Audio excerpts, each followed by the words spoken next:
Asalaamu calaykum waraxmatullaahi wabarakaatu. Kusoo dhawaada qormadeena cusub aynu ugu talagalnay inay ku falanqeyno godadka holcaya ee aan bakhtiin, kuwaas oo dunidu ugu magac dartay albaabada jahima ama Gates of Hell.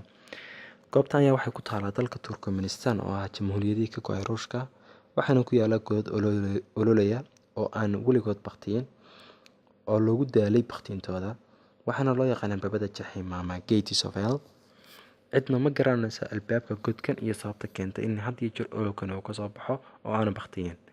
waxaase loo maleynaya inay tahay khalad dhacay waqtigii uu xukumayay Midowgii Sofiyeeti wadankaasi, taasi oo ay koox isku dayeen inay kala soo baxaan macdan sanadkii 1971 oo ahayd markii ugu horreysay ee ololkaasi lagu warhelo.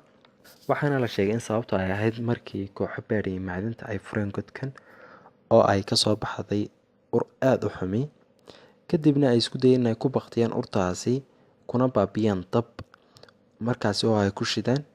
isla waqtigaasi ayay dab qabadsiiyeen meydad dabiici ah, iyadoo tan iyo waqtigaasi iyo ilaa maanta ololkaasi uu baxayo oo aanu mar keliya bakhtiyin.